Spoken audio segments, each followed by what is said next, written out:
Tengo una imagen que mostrarles y quiero que la vean perfectamente. Es esta imagen. Miren nada más. Ahí es que no sé si da enojo, enfado, coraje, como se dice aquí en México, o risa. Pues esto parece ser que es de oro. Y esta imagen nos las trae Javier Martínez y nos va a explicar de qué se trata este WC, este retrete inodoro, váter, como se dice en España, bueno, de oro. O sea, uno va al baño y se va a sentar en una cosa de oro. Digo, esto es como un cliché de los multimillonarios, pero debe de dar, a mí me da una tristeza profunda, a otros les dará un enfado profundo. Javier Martínez está con nosotros en esta, pues siempre clases magistrales que llevan no solo a profundidad, sino que también el tema del día, porque vamos a hablar también del ultimátum de Donald Trump. Javier Martínez, un gustazo saludarte y pues vámonos con, está agonizando Ucrania y está agonizando Ucrania gracias a la práctica de las manitas, del robo, de la cleptocracia. A ver, ¿qué nos tienes, Javier? Y te escuchamos con mucha atención. Venga. Empezamos por la cleptocracia, luego seguiremos con la corrupción y luego con el plan de paz. La cleptocracia no es de ahora en Ucrania y con el régimen de Zelensky, viene de atrás, pero me voy a centrar en Zelensky. Marzo del año 2021. Una inspección aleatoria reveló 200 kilos de billetes, sí, 200 kilos de fajos de billetes, no 2 bolsas de la compra, no. Dentro de estos 200 kilos de billetes había cercano a 29 millones de dólares y 1,3 millones de euros. Destino, fuera de Ucrania, a Hungría, un viaje sin retorno. Y esto solo era el aperitivo, en marzo del 2021. El plato principal aún estaba por llegar. Apenas habían transcurrido 4 semanas desde el inicio de la operación militar especial rusa en Ucrania, acordaros, febrero del 2022, y el régimen de Zelensky ya comenzaba a asegurarse parte de la financiación europea y parte de la financiación estadounidense destinada, en teoría, a garantizar que los ucranianos, carne de cañón para una nueva etapa de la expansión de la OTAN hacia el este, obligaran a Rusia a librar una guerra larga, costosa y difícil de ganar. Esto que estamos viendo de los baños es en una investigación actual, en una operación que ha hecho los servicios anticorrupción de Ucrania, muy en comunicación con los de Estados Unidos. La operación se llama la Operación Midas, como el rey Midas, que todo lo que tocaba lo convertía en oro. Pero para él, claro. La investigación actual empieza con varias figuras cercanas, tan cercanas como que son amigos íntimos o miembros del gobierno de Zelensky. Empecemos por el de los baños, el retrete y el bidet de oro. Es Timur, el apartamento, el piso de Timur Mindich. ¿Quién es Timur Mindich? Timur Mindich le llaman o le han llamado la billetera, sí, la billetera de Zelensky. Es el cerebro de una trama de sobornos de 86 millones de euros de mordidas que representan el pago del 10 o el 15% de cada contrato energético que se hacía con la empresa Energoatom, que tiene unos ingresos de 4.000 millones de euros anuales. Imaginaros, de 4.000 millones de euros anuales, dando mordidas del 10 al 15% por cada contrato, y le han descubierto, porque no se lo había llevado todavía ni él ni sus compinches, la billetera de Zelensky, Timur Mindich, que por cierto, encontraron estos billetes que habéis visto de 200 euros en los armarios de la cocina y vieron los bidés y los inodoros de oro macizo. Oro macizo. Mindich es un amigo íntimo de Vladimir Zelensky, un amigo de tan absoluta confianza que eran copropietarios de una productora, Cuartal 95, que fue la que produjo los programas de televisión y los apoyos de Zelensky hasta 2019 y a partir de 2019, cuando Zelensky era un humorista, un clown, un payaso, que ganó las elecciones a partir del 2020.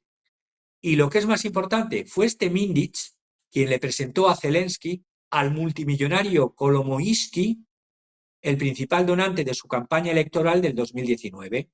Que sepamos, Igor Valerievich o Valerivovich Kolomoisky está en prisión, a pesar de ser el amigo, es una de las primeras que cayeron como chivos expiatorios de este sistema de cleptocracia instalado en Kiev, político ucraniano que tiene 3 nacionalidades. Esto es curioso. La Constitución ucraniana prohíbe tener doble nacionalidad, pero este multimillonario Kolomoisky, que tiene la nacionalidad ucraniana, chipriota e israelí, ahí está la trama israelí, Kolomoisky dice que la Constitución prohíbe la doble nacionalidad, pero no la triple. Así es como resulta su respuesta. Es el creador del banco privado. Tras la caída de la Unión Soviética fue todo una entrada en una cleptocracia y oligarquía corrupta. Creó un banco privado, el Privatbank. Se adueñaron de las industrias de ferroaleaciones, de las producciones petrolíferas, de los medios de comunicación. Este Kolomoisky, que vivía, o no sé si está en prisión ahora o vive todavía en Ginebra, porque es tan oscuro lo del régimen de Zelensky, pero hay que saber que no solamente es robo de dinero, baños y bidé de oro, sino que además se suma a los informes del Pentágono sobre la corrupción continua en Ucrania, que, por ejemplo, el flujo de armas desaparecidas, armas, no solo dinero que da la OTAN y que da Estados Unidos, el 30% de todas las armas ligeras, ametralladoras, pistolas, granadas, el 30% van a un mercado paralelo del gran agujero negro de Zelensky. ¿Y esto dónde termina? En organizaciones criminales del Cáucaso, en ISIS, Daesh, en África, y de la mano de incluso de asesores militares ucranianos que les envía Zelensky a combatir, a contrarrestar a Wagner en Libia o someter, curiosamente ahora Nigeria, que está en entredicho, someter a Nigeria a presión terrorista con estas armas y con estos dineros, porque ahora, claro, Nigeria había ingresado, acordaros, en los BRICS en enero de este año. Incluso antes de que estallase el conflicto con Moscú, mucho antes, y me voy antes ya incluso de Zelensky, cuando en Ucrania era la era de la llamada Yulia Timoshenko, que gobernó del 2005, un breve periodo en 2005 como primera ministra y luego después otro periodo del 2007 al 2010 como primera ministra, de la mano del presidente Víctor Yushchenko. Todo esto vino desde el golpe de Estado del 2014, porque Ucrania ha sido golpe tras golpe. Antes del de Maidán, pues tuvo el del 2014. Y esta Timoshenko era considerada entonces universalmente Ucrania como uno de los países más corruptos del planeta. Así lo decía, y tengo testimonios de ONGs de Estados Unidos. Parece que se olvidan las cosas, como Transparencia Internacional. Y la propia Unión Europea, que ahora da palmas, dinero y armas al régimen corrupto de Kiev, también entonces, en la era de Timoshenko, de Yulia Timoshenko, impuso sanciones y advirtió a Kiev de que tendrían dificultades en la adhesión a la Unión Europea si no limpiaban la casa. Pues la casa no se ha puesto en orden, como estamos viendo. La casa está podrida en los cimientos, plagada de corrupción, de leyes discriminatorias, de violaciones constitucionales, de robos generalizados, especialmente entre los miembros del establishment ucraniano. La Unión Europea parece decidida, no obstante, ahora a seguir enriqueciendo al círculo de Zelensky, porque Bruselas gana tiempo y Kiev gana dinero. El objetivo, prolongar por parte de la Unión Europea una guerra perdida militar y políticamente. Vamos al contexto para ir terminando. A pesar de un desembolso de dinero que ya alcanza los 504.000 millones de euros en solo 45 meses, es decir, a 366 millones de euros por día, el suministro por parte de, no solo de este dinero, por parte de Occidente, sino además de los mejores sistemas de armas disponibles por parte de la OTAN y de una cobertura política y mediática sin precedentes. Desde la creación del Pacto Atlántico, el ejército ucraniano, que inicialmente era uno de los ejércitos considerados de los 20 mejores del mundo, que tenía 800.000 efectivos, está prácticamente desaparecido. Exige a Occidente que entre directamente en la guerra. Es lo que quieren estos políticos de Bruselas, mientras que los propios ucranianos se niegan a participar. Y doy cifras para ir terminando.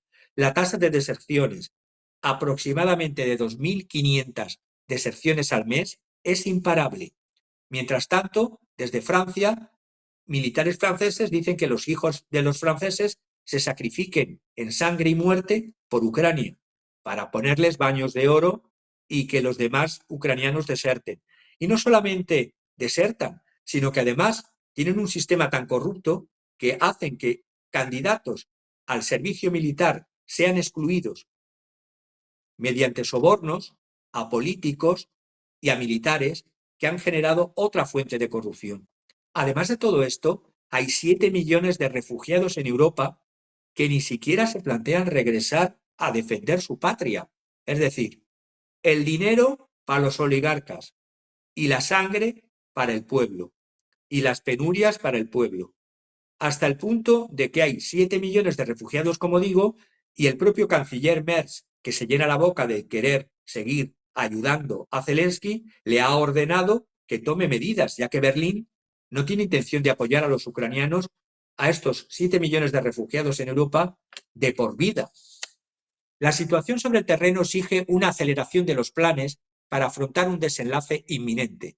Los europeos, principales perjudicados, como vengo diciendo durante 3 años en esta guerra, vemos como la Unión Europea cada vez se reduce más drásticamente y las ambiciones globales de la Unión Europea quedan en el alero.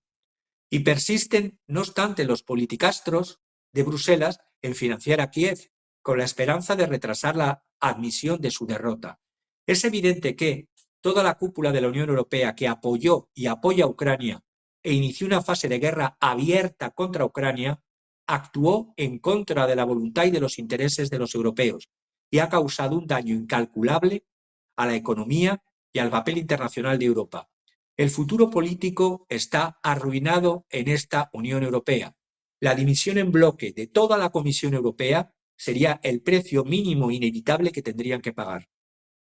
Y existe lo importante para el poder en la sombra de Estados Unidos es que su retirada, como luego veremos con el plan de paz, se produzca tras la promulgación de la economía de guerra que ya tenemos en Europa, que ha permitido que la poca industria que tenían los países del norte se haya reconvertido en economía de la Unión Europea en fines bélicos, de modo que todos los pedidos al complejo militar industrial de Estados Unidos por parte de Alemania y Alemania tenga sus ambiciones neohegemónicas de tintes nazis, de ensoñaciones nazis de poder, cuando no tienen ni tienen ni carajo ni calceta. Estados Unidos, por su parte, ha logrado su objetivo en Ucrania, la ruptura de este eje comercial entre Rusia y la Unión Europea y el final de un proyecto de Eurasia, de Europa con Rusia como proyecto global. Es el precio pagado también alto lo que ha pagado Estados Unidos, porque lo quiera o no, y aunque quiera parecer que es una derrota solo de la OTAN, es una derrota de Estados Unidos, sufrida y similar a la de Afganistán. Cuando pasó la derrota de Afganistán de la OTAN, Macron entonces dijo que la OTAN estaba en muerte cerebral. ¿Qué le ha pasado a la OTAN? Ahora, señor Macron, se ha despertado como Frankenstein y ahora es una potencia a desarrollar. Lo que estaba en muerte cerebral, Frankenstein se ha levantado. La disuasión atlántica sigue siendo fuerte, sin duda, pero no lo suficiente después de 3 años de guerra para intimidar a 2 gigantes militares como Moscú y como Pekín. En Ucrania, esta proclamada superioridad militar de un ejército que tenía 800.000 hombres, ha resultado una exageración propagandística. La realidad en el campo de batalla es que el ejército ruso, junto con el ucraniano, ha derrotado el ejército ruso al ucraniano y al de los 31 países miembros de la OTAN. Rusia ha demostrado la superioridad y con un menor coste de sus sistemas de armas, desde vehículos blindados hasta armamento balístico estratégico. Además, ha trazado una línea roja infranqueable y ha demostrado su disposición a seguir adelante si fuera necesario, con cada envío de equipo de la OTAN, aéreo, terrestre, balístico, suministrado por Estados Unidos hasta ahora, Francia, el Reino Unido e Italia, se reiteraba que cambiaría el curso de la guerra, iba a hundirse Moscú. Pero no ha sido así. Sigue destruyéndolos con regularidad la eficacia de Rusia en combate, en una guerra que se ha querido así, es decir, una guerra de desgaste, una guerra de posicionamiento, en el cual el propio Rutte ha reconocido que la producción de armas occidentales es solo una décima parte de la rusa. Entonces, ¿a qué esperan a no hacer un plan de paz? La derrota también duele, porque afecta a la capacidad militar de la OTAN para interpretar escenarios de crisis. Estados Unidos y el Reino Unido ya llevaban tiempo preparándose para esta guerra subsidiaria. Y pongo un ejemplo según voy terminando esta parte. En el verano del año 2021, recordad, la OTAN realizó un ejercicio militar masivo en Ucrania. Era antes de la operación militar especial rusa. Verano del 2021. Operaciones que se llamaba, las viene haciendo desde el año 1997, desde la caída de la Unión Soviética, unos años después. Estas operaciones en torno al Mar Negro, siempre invitando a todos los países del Mar Negro menos a Rusia, por lo tanto, enfocadas contra Rusia desde 1997, en el verano del 2021, en estas operaciones anuales que se llaman Sea Breeze, brisa marina, participaron antes de la invasión rusa 120.000 soldados de 32 naciones, incluida Ucrania. Sin embargo, este despliegue, mucha fanfarria, mucha aparatosidad, victoriosa en el papel couché, fue derrotado en la guerra real. Moscú ganó una guerra de desgaste y posicionamiento que vengo explicando desde hace 3 años, con un avance lento pero inexorable, y una guerra que de destrucción no estaba en los planes del Kremlin, ni una guerra de anexión de toda Ucrania. Lo vengo diciendo durante 3 años hasta la saciedad. La situación actual es que prácticamente todo Donbass está en manos rusas, es decir, Donetsk y Lugansk, que era el objetivo. Solo una vasta estepa y 2 pequeñas ciudades separan a las tropas rusas de Kiev. Esto significa que la operación militar especial, cuyos objetivos en el 2022 eran la liberación de las provincias de Donetsk y Lugansk y la defensa de Crimea y su base militar en el Mar Negro, ha concluido con éxito, logrando el control de una porción de territorio mucho mayor de la prevista en febrero del año 2022. Es bien sabido que Putin, y lo reitero, después de 3 años, no tiene interés en capturar Kiev. ¿Para qué? Rusia sigue buscando una solución, una nueva arquitectura de seguridad europea. Quiere volver a los acuerdos Reagan-Gorbachev, pero con otra óptica, es decir, aprendido lo que significa negociar con Occidente. Los tratados de misiles de alcance intermedio y alcance largo, es decir, los New START y los IMF. Y, por supuesto, el objetivo que buscaban en Occidente de infligir una derrota estratégica a Rusia y desintegrarla en 3 bloques independientes, como he venido explicando, occidental, siberiano y oriental, y que perdiese su influencia estratégica, ha perdido la OTAN y Occidente. Moscú quiere que las bases de la OTAN se mantengan lejos de sus fronteras y que Ucrania recupere el respeto a su constitución, una constitución que pedía e impone neutralidad a Ucrania. Se está violando la propia constitución por parte del gobierno de Kiev. Y termino. Se pedía también la desnazificación de Ucrania. Lo han logrado en el terreno. No lo han logrado todavía en el terreno contexto político, porque Ucrania fue entregada desde el 2014 a unos sueños atlantistas de hegemonía global como lo que tuvieron el Imperio Otomano contra el Imperio Ruso, las guerras napoleónicas y el Tercer Reich. Y ya sabemos cómo terminaron estos tres. Pues bien, la OTAN también soñó con derrotar militarmente a Rusia. Sin embargo, la cleptocracia se comió el sueño. Bien, de hecho, hace pues recientemente, unas horas, dijo Zelensky, este es un momento crucial para Ucrania. Y dice, Ucrania se enfrenta a una decisión crucial, perder su dignidad o arriesgarse a perder un socio clave, o aceptar los difíciles 28 puntos o afrontar un invierno extremadamente duro, el más duro y mayores riesgos. No traicionamos a Ucrania entonces y no la traicionaremos ahora. Puras palabritas frente a retretes de oro, estimado Javier. Y además, esos fajos de billetes que nos enseñaste al principio, pues no iban para comprar granos o víveres o medicinas para los ucranianos, ¿verdad? Sino ibas solo para una persona, para escapar de las bombas. Qué terrible. Perdón, ibas a decir algo, Javier. Te escucho.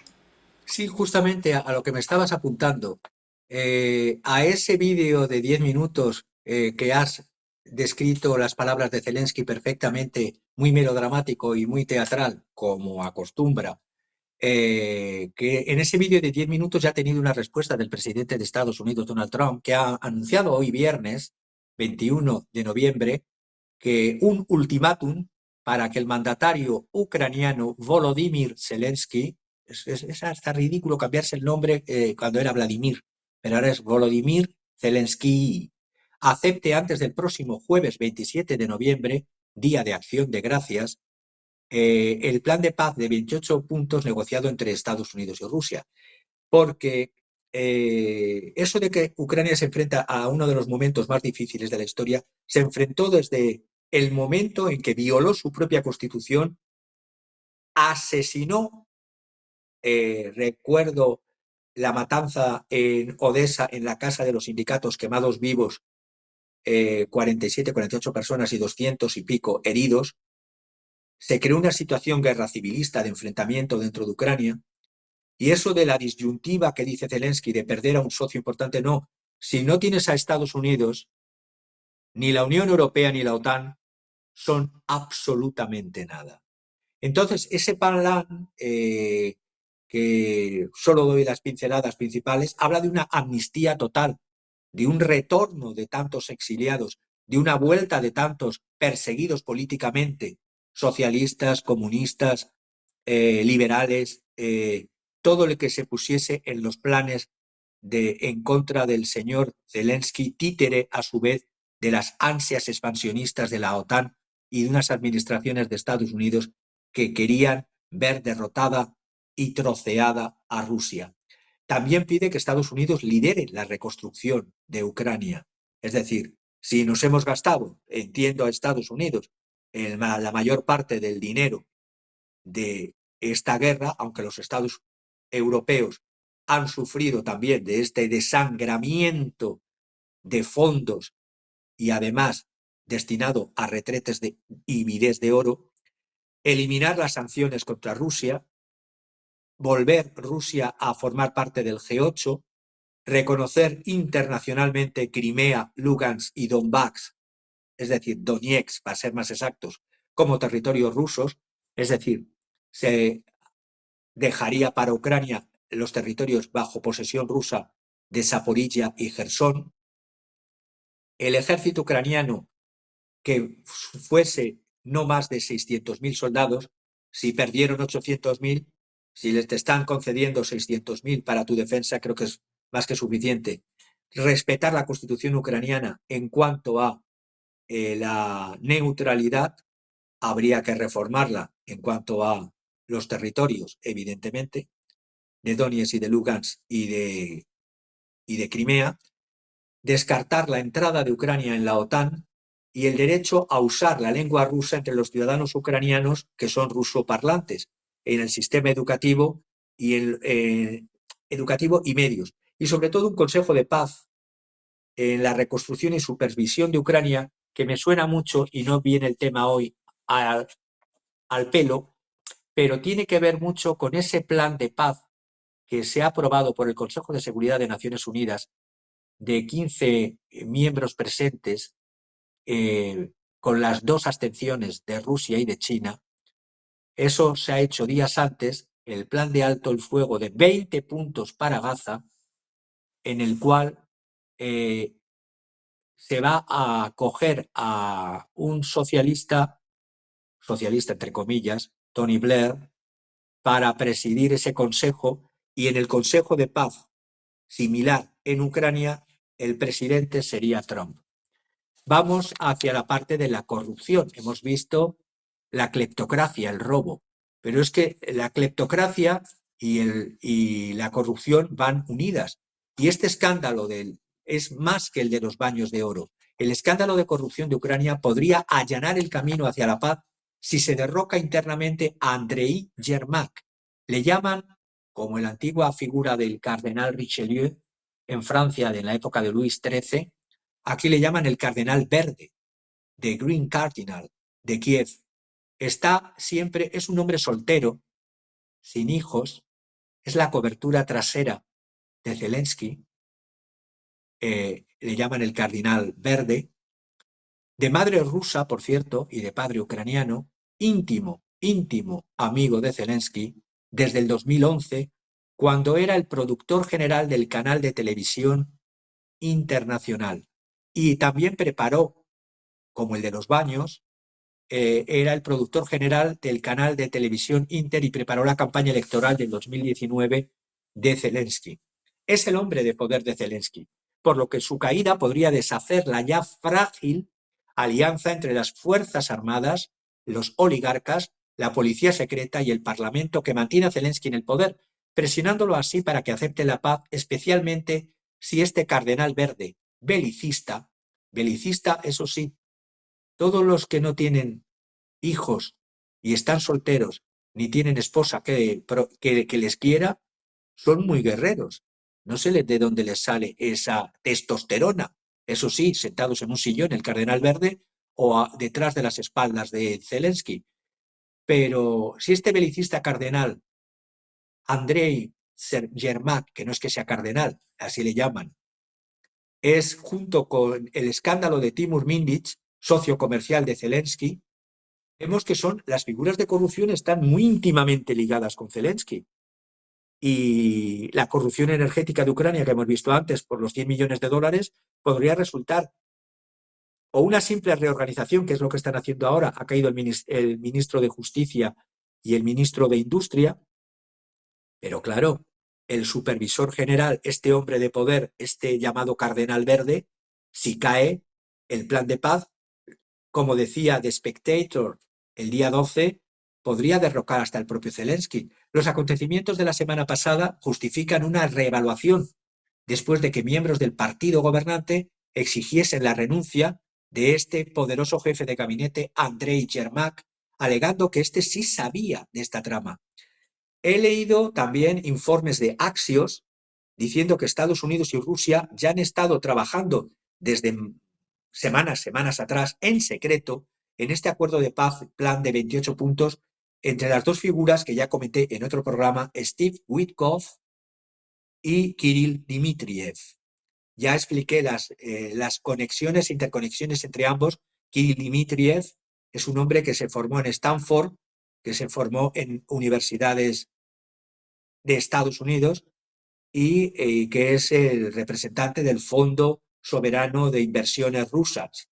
Y Steve Witkoff, un multimillonario de empresas de construcción e inmobiliarias. Ambos son o dominan a la florinata de las estructuras empresariales tanto de Rusia como de Estados Unidos. Y son los que han estado pergeñando este acuerdo de 28 puntos que, según Político, antes de ayer, informaba que podrían acordarse para finales de este mes. Ya hemos dicho, esto era antes de que Trump hoy mismo lanzase el ultimátum a fecha del próximo día 27. Tan pronto, decía Político, como esta misma semana, pues no, va a ser la próxima semana, estará el desenlace. Si Zelensky hace caso al ultimátum o tiene el invierno frío, frío, muy frío. Se trata de que Ucrania lo acepte. Se presentará a Zelensky como un hecho consumado, como luego veremos toda la parte de militares de altísimo nivel que han estado estos días, ayer y antes de ayer, en Kiev. El hombre de poder de Zelensky es este Yermak. Yermak estaba en conexión y en conocimiento, tenía que conocer la operación Midas, porque si él es el hombre de poder de Zelensky y es el cardenal en la sombra, ¿cómo no iba a conocer lo que estaba haciendo la Fiscalía Especializada Anticorrupción llamada SAPO, por las siglas en ucraniano, o junto con la Oficina Nacional Anticorrupción llamada NABU, según el idioma ucraniano, las siglas? Se le considera el hombre que podría, en su caída, llevan 15 meses esta operación investigándose y 1000 horas de grabaciones.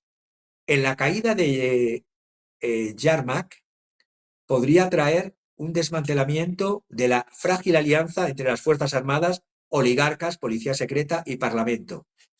Ya hemos visto que había este señor, también estaba en conexiones con este multimillonario que he dicho antes, Kolomoyisky, que le había presentado Timur Mindich a socio comercial de Zelensky, Mindich, el de los baños de oro, y que huyó del país, por cierto, este Mindich huyó del país después de ser alertado, quién sabe por quién, antes de que le fuesen a detener, y antes de ser un chivo expiatorio clásico, como ha sido Kolomoisky, que por la información que tengo aquí, está encarcelado a pesar de haber sido uno de los apoyos de Zelensky, es uno de los primeros chivos expiatorios, de los primeros casos de corrupción brutales que han salido en el gobierno de Zelensky.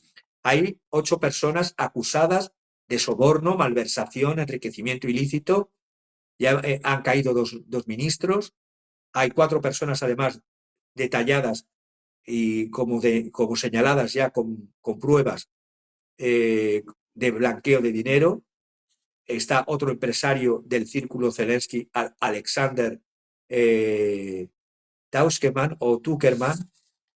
Por lo tanto, veo que la situación, si Yermak habla por venganza, y eso que es el hombre que está en la trasera de Zelensky, cuidado con los que tienes en la trasera, porque cuando se ponen histéricos o se ven en situación de peligro, pueden cantar, y no solamente puede cantar haciendo caer al propio Zelensky y al partido gobernante, sino que el escándalo de corrupción con el canto de Yermak, si cae, podría tocar a muchos políticos de la Unión Europea, porque se vería qué interés tienen estos políticos de la Unión Europea en ir en contra de los intereses de sus estados-nación y de sus poblaciones. Canta. Yo estoy deseando que cante Yermak. Por favor, canta. Entonces, termino esta parte diciendo que los servicios, el SBU, Servicio de Seguridad Ucraniano, es el que quedaría todavía como parte fuerte de Zelensky, este Vasil Vasiliovich Maliuk, que es un personaje también especial en esta mafia de Kiev, antiguo boxeador, levantador de pesas, lleva la cabeza rapada, tiene más o menos la imagen de un portero de discoteca. Un portero de discoteca, un antiguo boxeador, le pones como jefe de servicios de seguridad y eso es la Ucrania de Zelensky.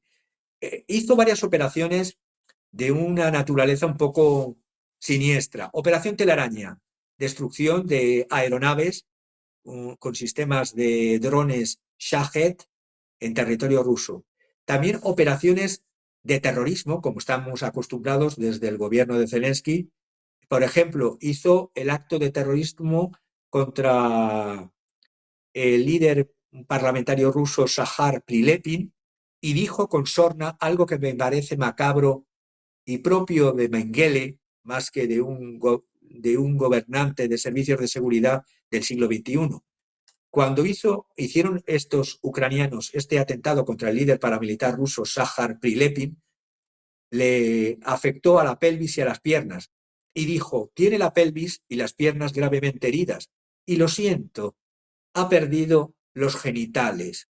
Es voluntad de Dios que siga viviendo y disfrutando de la vida sin genitales.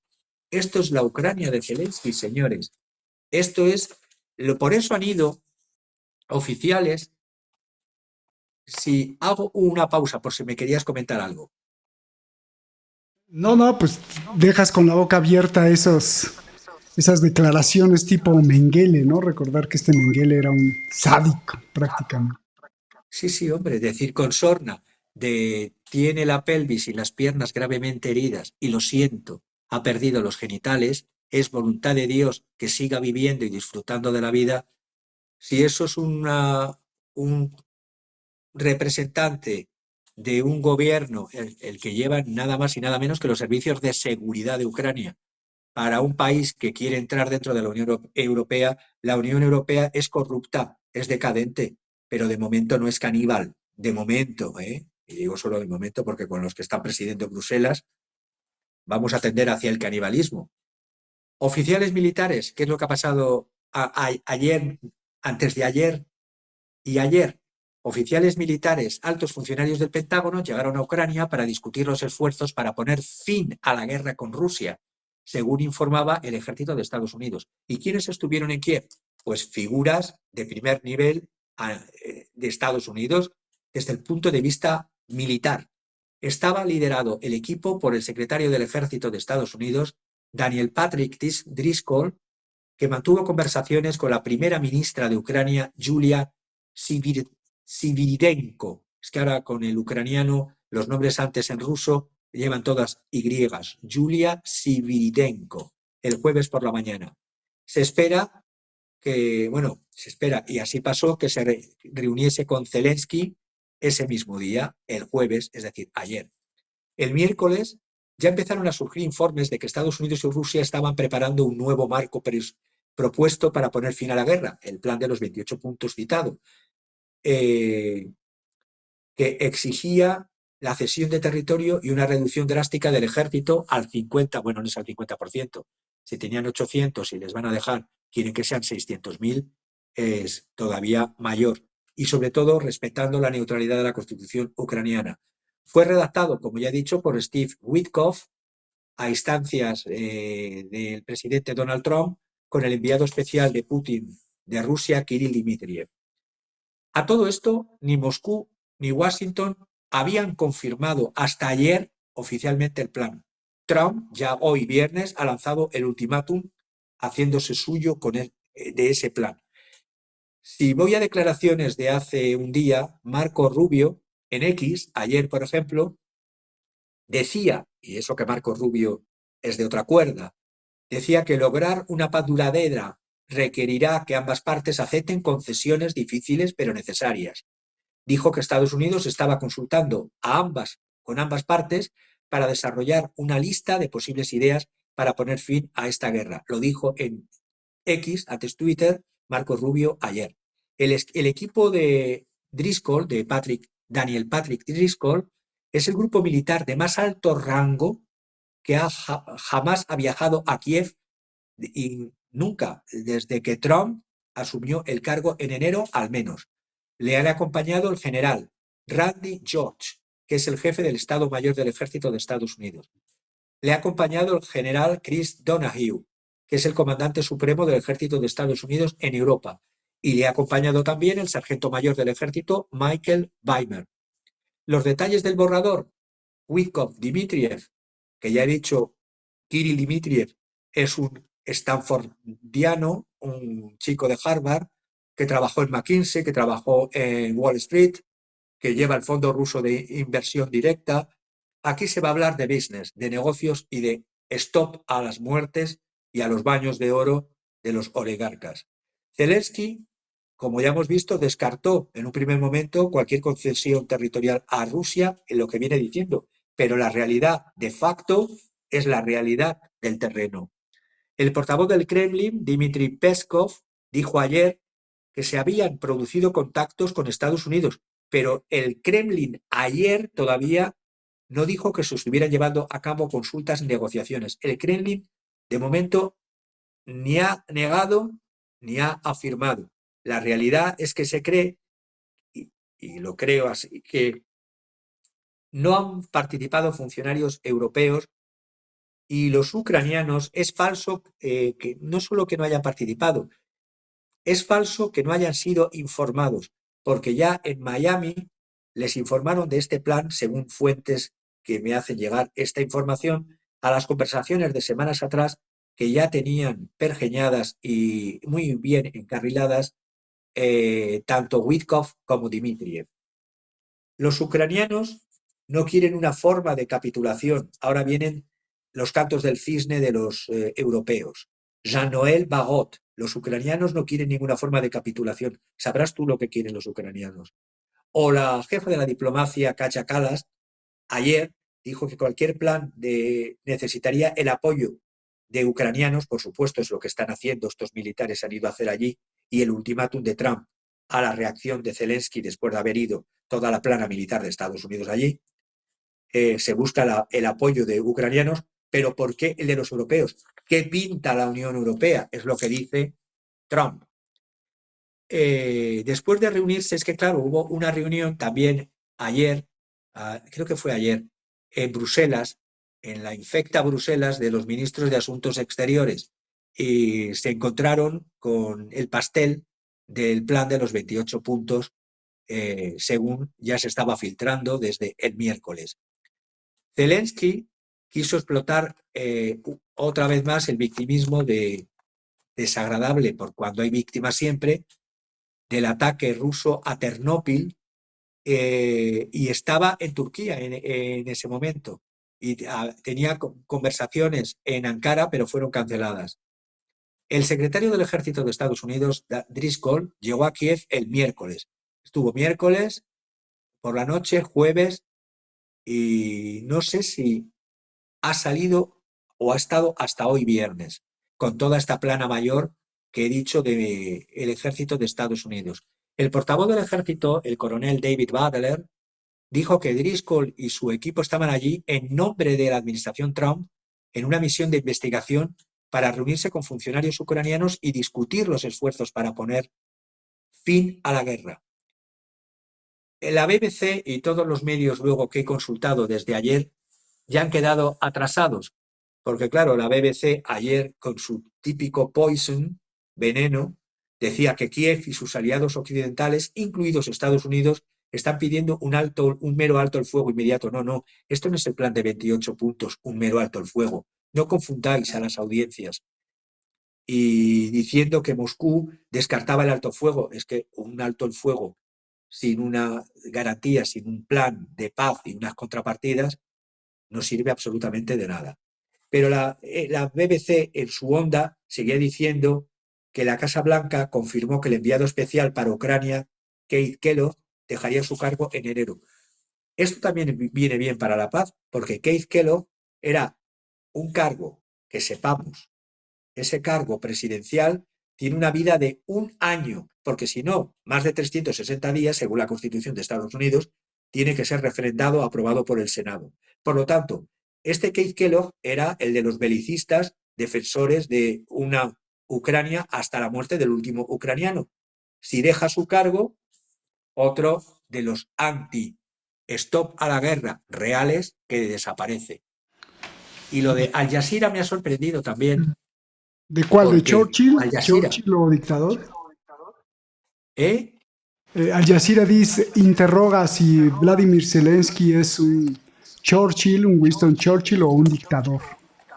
Sí, claro, es que esto porque Al Jazeera he estado viendo la composición del accionariado para ver si seguían siendo y sigue siendo la familia qatarí de los Al Thani. Es decir, el 40% es el Sheikh Hamad bin Tamer Al Thani, el 50% Hamad Al Thani y el 10% el gobierno de Qatar. Y por una parte, no tienen malas relaciones con el gobierno de Putin, aparentemente. Pero todo ha tenido que ver en este transcurso, porque la política y la diplomacia va así, cuando Rusia y China se abstuvieron del plan de paz de Gaza de Trump, que luego ha salido este lunes 17 de noviembre. Todo esto era el lunes 17 de noviembre, la resolución 2803 de 2025 de Naciones Unidas. Ha salido este plan de paz porque Rusia no se opuso, presentó un plan alternativo, pero en la hora de la votación de los 15, Rusia y China se abstuvieron. Y según las reglas del Consejo de Seguridad de Naciones Unidas, es como si hubiese habido unanimidad, es decir, hay 13 síes y no ha habido ningún noe. Lo que ha habido es 2 abstenciones. Y no sé si esto es lo que ha hecho que los de Al Jazeera, con las informaciones que manejaban del lunes 17, en las informaciones que he seguido en Al Jazeera hasta el día 20 de noviembre, es decir, hasta ayer, daban una de cal y otra de arena. Ponían a Zelensky como Churchill, como tú dices, y por otra, y claro, daban voz y voto a los representantes, a los títeres de la Unión Europea.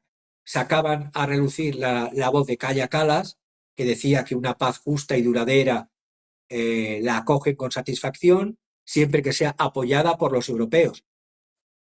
Pero este apoyo incondicional y necesario de los europeos, si no le das gasolina a los europeos, y hablo metafóricamente, la gasolina es dinero y armas de Estados Unidos, no sé qué va a hacer Kaja Kallas. La Kallas, al contrario de la cantante de ópera, tendrá que callarse. También en esta reunión que ha habido de los ministros de Asuntos Exteriores en Bruselas, vemos que se ha formado un coro cantante de Alemania, España y Polonia, que se hicieron eco de lo que decía Kallas. El ministro de Asuntos Exteriores polaco, Radoslaw Sikorski, según Al Jazeera del 20 de noviembre, afirmaba que la seguridad de Europa está en juego y espera que Europa sea consultada. Y espero, decía Sikorski, que no sea la víctima la que sufra restricciones en su capacidad de defenderse, sino el agresor. No sé qué toman en Bruselas, pero no ven la realidad de la situación económica y del invierno que se avecina si tras el ultimátum de Trump de esta misma mañana, el día 27, Ucrania y la Unión Europea quieren seguir por su propio camino, va a haber más, aparte de los 7 millones de ucranianos fuera, los que todavía permanecen y los que se esconden, desertan del servicio, o los que comercian y compran el no servicio militar obligatorio, es decir, quiénes van a ir al frente y en qué condiciones se va a seguir desangrando a la población mientras estos corruptos y degenerados de ambos lados se sientan en bidés y baños de oro. De verdad que es monstruoso, porque la situación es que cuando dicen que los ucranianos no han tenido conocimiento del plan de los 28 puntos, me he ido como un topo excavando en las bibliotecas de las redes, y veo que el Financial Times informó, claro, es que hay que contrastar las informaciones, que el enviado especial de Estados Unidos, Steve Witkoff, presentó este plan ya de 28 puntos al secretario del Consejo Nacional de Seguridad y Defensa de Ucrania, Rustem Umerov, en Miami, Florida, a principios de esta semana. Por lo tanto, antes de ir los militares a Kiev a hablar con Zelensky, con la primera ministra ucraniana, ya la habían tenido conocimiento a principios de esta semana en la reunión de Rustem Umerov, repito, secretario del Consejo Nacional de Seguridad y Defensa de Ucrania. Esto en Miami, en Florida. Y lo dice el Financial Times, que pone, por lo tanto, en contradicción todas estas informaciones de los medios occidentales. Bien, pues se hunde. Con esto yo creo que es la tesis, ¿no? De que se hunde Ucrania, se hunde este señor, se hunde todas las falsas expectativas que tenían para apoderarse. Sí, pero la prensa occidental, Roberto, es curiosa. ¿Cómo engaña a la población? Te he dicho lo de que me ha sorprendido lo de Al Jazeera, pero lo de la prensa eh, occidental queriendo vender la moto de que todavía se puede recuperar Ucrania con una varita mágica. Pero es que The Guardian, que supuestamente es un medio, supuestamente, de izquierdas británico, decía la reunión, hacía eco ayer de la reunión de los ministros de Asuntos Exteriores y que expresaban los ministros de Asuntos Exteriores reservas sobre el borrador del plan de los 28 puntos. Y volvían a sacar la voz de Kaja Kallas, hablaba una frase que reseñaba The Guardian de Kaja Kallas, es que es para contrastarla. Dice, Vladimir Putin podría poner fin a esta guerra de inmediato si simplemente dejara de bombardear a civiles y matar gente. Señora Kallas, en una guerra mueren militares y mueren civiles, por desgracia. Y no hay que parar la guerra solo por una parte, sino por las dos partes. Y estamos viendo que el empecinamiento de sangre, sudor y lágrimas de la población y baños y bidés de oro para la oligarquía no funciona. Y además dice Kaja Kallas, según The Guardian, pero no hemos visto ninguna concesión por parte de Rusia. La concesión es que en vez de haber hecho una guerra relámpago o una guerra con otro tipo de armamento en Ucrania, o quererse quedar con llegar hasta Kiev, ni quieren Kiev, ni quieren Ucrania, ni querían una operación sobre Donetsk y Lugansk y preservar Crimea, y no solamente han logrado lo que buscaban al principio, una autonomía dentro de Ucrania, de Donetsk y de Lugansk, han conseguido por el empecinamiento de la Unión Europea y sobre todo del Reino Unido y de las administraciones demócratas, buscaban debilitar, fragmentar Rusia y vencer a Rusia. Y Rusia, de una autonomía, ha conseguido una incorporación de Donetsk y de Lugansk. Es decir, ¿qué queremos? Mayor. Y luego decir, Kaja Kallas, acogemos con satisfacción todos los esfuerzos significativos para poner fin a esta guerra, pero tiene que ser una paz justa y duradera.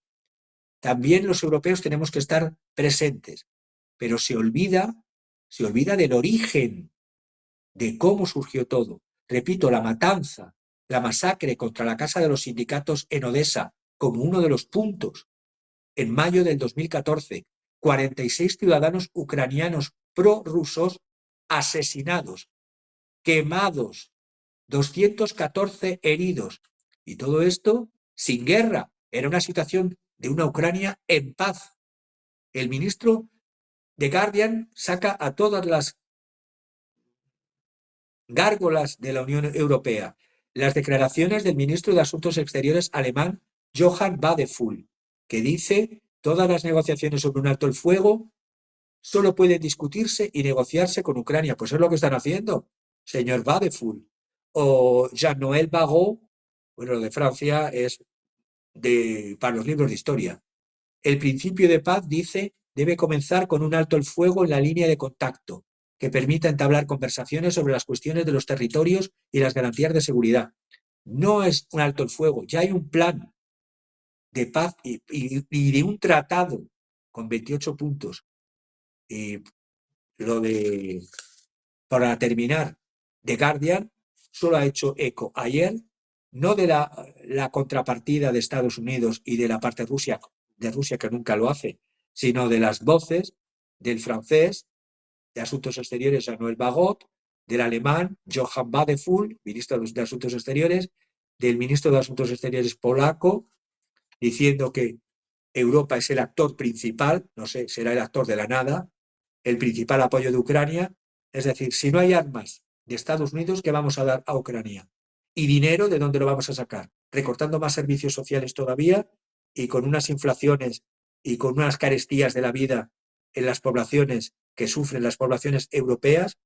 Es decir, para que uno tenga baños de oro y bidet de oro, la población europea también tiene que morir. La Unión Europea está estancada. Además, con esa idea que ya comentábamos semanas atrás, con el plan de los activos, de utilizar los activos congelados de Rusia para generar ese ensoñación siniestra del préstamo de los 140.000 millones de euros. para Ucrania. A ver, Bélgica ya ha puesto y ya lo explicamos, los funcionarios de la Unión Europea insisten en que su propuesta de quedarse con los dineros soberanos de Rusia no afectará a Bélgica ni a Euroclear. Y la señora von der Leyen hizo una cartita esta semana, se la envió a todos los líderes el lunes y les advertía, como si fuese la presidenta de un Estado democrático elegida por todos los europeos, amedrentaba, amenazaba, informaba y dictaba a cada uno de los presidentes de los Estados-nación europeos que Ucrania se iba a enfrentar inminentemente a un déficit de 136.000 millones de euros para el año 2026-27 y que se tendría que pagar, y que las tres opciones que tenía era, de las tres opciones, la que seguía insistiendo era la del préstamo de reparaciones sobre los fondos rusos de Euroclear. A ver, señora von der Leyen, ya le han explicado, y si no, ya sé que no me ve, pero si me viese le diría: capital más intereses de los activos soberanos de Rusia son de Rusia. La guardia y custodia de esos activos en Euroclear no te dan derecho a la propiedad, ni al uso, ni al usufructo de esos activos. Y que además, Bélgica argumenta que este plan de la Unión Europea carece de detalles cruciales, porque si Rusia se niega a pagar reparaciones, que sepamos, las reparaciones de guerra las suelen pagar los estados que pierden una guerra y que después de un tratado se les impone las reparaciones de guerra. Por lo tanto, Rusia no va a pagar reparaciones de guerra cuando no ha perdido la guerra y cuando no se le impone ningún tratado. Y lo que pretende la señora von der Leyen, claro, debe estar acostumbrada, y no pasa nada, a incautar, confiscar y robar, eso sí, pero que ponga la cara a Bélgica, el gobierno de Bélgica, que es donde está Euroclear. Y termino diciendo, el Parlamento, según The Guardian, el Parlamento ruso es un Parlamento títere, pero en cambio el Parlamento ucraniano, la Rada, es legítimo Parlamento donde no están representados no sé cuánta cantidad de partidos políticos y políticos en el exilio o en la cárcel. De verdad que leer determinadas prensas cómo han degenerado, como The Guardian, y termino también diciendo, el único que en esa reunión de Bruselas levantó la voz fue el ministro de Asuntos Exteriores de Hungría, Péter Szijjártó, que dijo que enviar el dinero al pueblo del pueblo húngaro a una mafia de la guerra ucraniana corrupta, Bien. se niega a Budapest. Y el The Guardian le tacha como ministro prorruso y antiucraniano. No. El gobierno húngaro prima sobre todo a la ciudadanía de Hungría, que es quien le elige y quien le paga. Bien. Pues ya nos has hablado del hundimiento, de la cleptocracia, de esta élite que le gusta robar, de la corrupción y de los ríos de corrupción en Ucrania. Y de la histeria, porque hay una histeria en la Unión Europea, porque este acuerdo de paz, desde su punto de vista, le da fortaleza a Putin, y pues como son anti-Putin, o más bien no les conviene a ellos, pues entonces están aterrados. ¿Cómo resuelves la clase de hoy y cómo acabas y enrútanos hacia la obra de arte, Javier? Pues viendo la situación real de lo que nos ha provocado después del plan pandémico, después de la mala salida a la crisis del 2007-2008, que no me canso de repetirlo, en la Unión Europea sobre todo, después de la mala salida al experimento pandémico que nos dio el segundo golpe, el tercer golpe de gracia ha sido el enfrascarnos en la guerra en Ucrania en contra de los intereses de las industrias y de los ciudadanos europeos por parte de una cúpula no elegida en Bruselas que se erige como ministerio de la guerra y como ministerio de Gestapo de la información de redes y de medios de comunicación de países europeos. Y claro, a todo esto, una revolución de la inteligencia artificial que está desarrollándose fundamentalmente por Estados Unidos y por China, y donde la Unión Europea, desindustrializada, militarizada, depauperada y avasallada, no sé qué va a jugar. Por eso, la obra de hoy quería ponerla como perderás tu trabajo a manos de un robot y antes de lo que piensas. Porque claro, hablamos de que se habla, y he cogido un documento del 2017 que hablaba ya de ello, de Kevin Trum, y tiene que ver con los cuadros que he traído, y era el 2017, ojo, hace ya 8 años. En algún momento decía este Kevin Trum, de los próximos 40 años, yo creo que la historia se ha acelerado todavía más con esos 3 hechos que he dicho, los robots nos quitarán el trabajo. Y no importa cuál sea tu trabajo, si cavas zanjas, un robot las cavará mejor. Si eres escritor de revistas, un robot escribirá tus artículos mejor que tú. Si eres médico, Watson de IBM, en el 2017, ya no solo te ayudará a encontrar el diagnóstico correcto en base a su base de datos de millones de estudios de casos y de artículos de revistas, simplemente será mejor médico que tú. Pero es que va más allá. ¿Y los directores ejecutivos? Los robots dirigirán las empresas mejor que muchos directores ejecutivos. Los artistas, los robots ya pintan, escriben y esculpen mejor que muchos. Eh, Nos creemos, algunos, que todavía podemos sobrevivir si tenemos habilidades sociales que ningún robot puede igualar. Pues sí, decía el artículo del 2017, dentro de 20 años, yo digo, dentro de 10 años, la mitad de nosotros nos quedaremos sin trabajo. Un par de décadas después, la mayoría del resto se quedará sin trabajo. Que los robots se queden con los malditos trabajos, dicen los Flower Powers. Ya no tendrás que arrastrarte fuera de la cama a las 6 de la mañana ni pasar largos días de pie.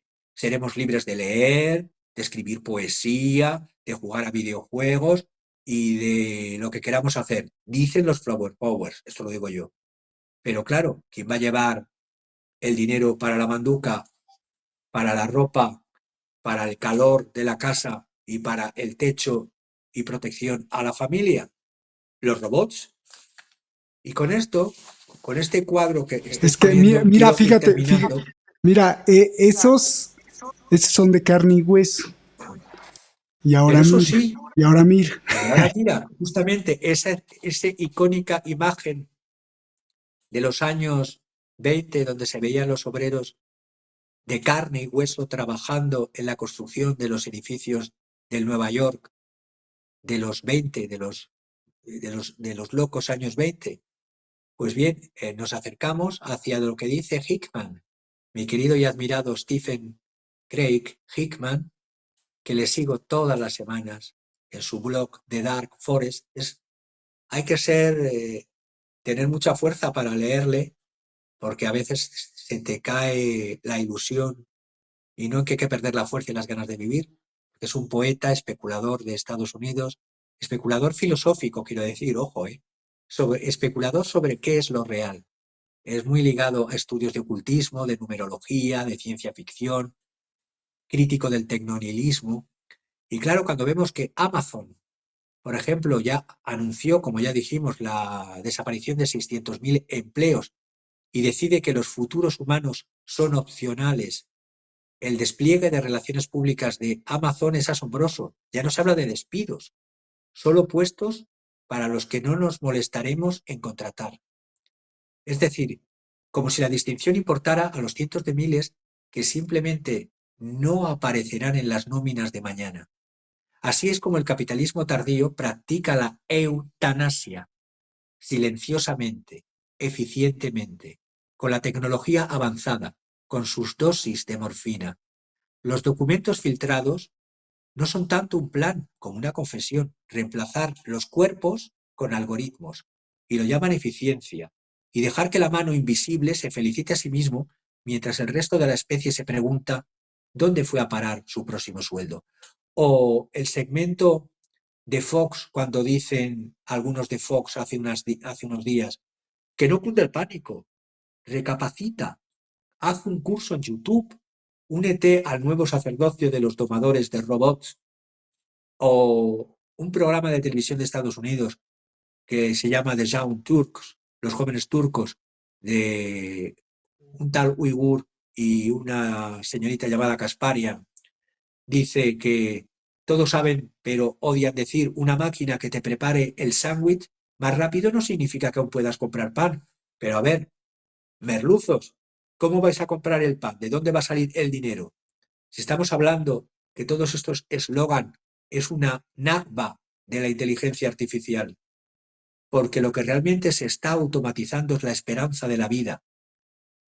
Y aunque muchos ligados a Palo Alto, a Silicon Valley, como Darren Kimura, dice que surgirán nuevos trabajos de calibración, de supervisión, de optimización, pero esto es una escalera, como dice mi querido Hickman, que no conduce a la prosperidad de todos, es una escalera muy estrecha, crujiente, y donde el primer peldaño ya está abarrotado por los hijos de, y el resto va a ser los que tienen credenciales acumulables y prácticas no remuneradas. Por lo tanto, y termino, es una predicción la de Amazon de 600.000 personas menos, que no es cuestión de que los robots nos van a robar solo empleos, sino la rapidez con que el rol humano se está transformando de trabajador a supervisor y finalmente de mero espectador. Pero el espectador de carne y hueso tiene que comer, tiene que pagar una casa, poder pagar una casa, pagar a un médico. Y por lo tanto, como decía Günther Anders, por desgracia, lo que anuncian todas estas empresas de Silicon Valley de la inteligencia artificial es la cristalización perfecta de lo que decía Günther Anders, el ser humano como un anacronismo.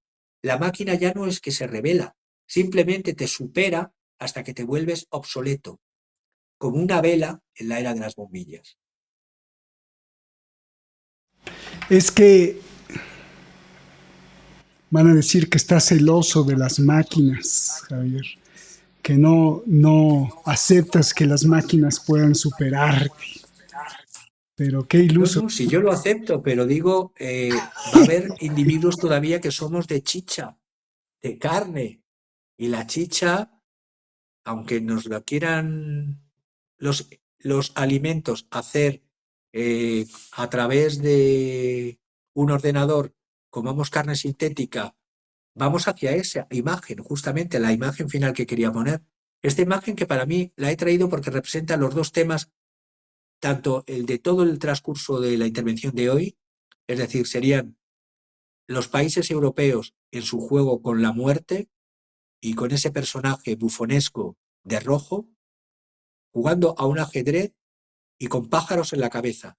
Y por otra parte también tiene que ver con la ceguera de estas élites enmascaradas en relación a están puestos supuestamente legitimados por las supuestas democracias de Occidente, pero juegan en contra de los intereses de quienes les legitiman, porque realmente habrá que hacer algo con la automatización. No se puede negar la automatización porque va a ser un sí o sí, pero hay modelos distintos de cómo esta riqueza social repartirla, porque claro, o ponemos impuestos a las máquinas, porque va a haber más productividad, pero menos teletrabajo.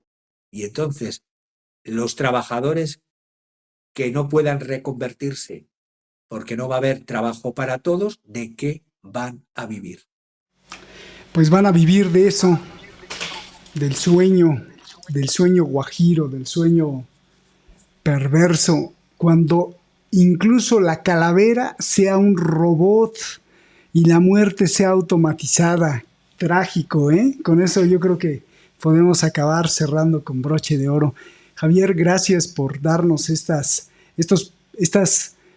pinceladas maestras de lo que está pasando, porque sí, efectivamente, mientras hablabas yo decía, bueno, es que les lavan el cerebro bien bonito porque a todos estos pijos o fresas, como se dice aquí en México, que tienen dinero, que tienen una situación económica pues resuelta, dicen, pues es que qué bonito, una aspiradora robot, alguien que vaya por mí al trabajo, la inteligencia artificial que razona por mí, que piensa y hasta que siente por mí porque quiero regalarle algo a mi esposa, a mi novia, a mi novio, y le dices a la inteligencia artificial, oye, pues hazme esto o el otro, pues ya no, ya estamos en el mundo de la comodidad, sí, pero es para deshacerse de nosotros, porque después, pues obviamente, cuando haya empleos y empleados que son robots, pues ya no te van a necesitar a ti, y entonces solo las élites van a estar gozando eso, pero solo las élites, no los pueblos. Eso se le está perdiendo de vista a todas estas personas que se sienten dueñas del mundo y que apenas solo tienen un cochecito de lujo y creen que son ultrapoderosos, pero no, también son empleados, siervos, esclavos. Gracias, Javier. Te mandamos un abrazo gigantesco y gracias por esta clase magistral. Gracias a ustedes que nos ven y por favor defiendan espacios como este de libertad, en donde pues decimos afortunadamente todavía lo que queremos, más o menos, porque si no nos censuran o nos esconden, porque la censura ha cambiado, ha mutado y ahora ya no es quitarnos los programas, sino simplemente que no se vean mucho. Javier, un abrazo, hermano, gracias, y a ti, insisto, que nos ves en cualquier parte del mundo también, muchísimas gracias, nos vemos hasta la próxima.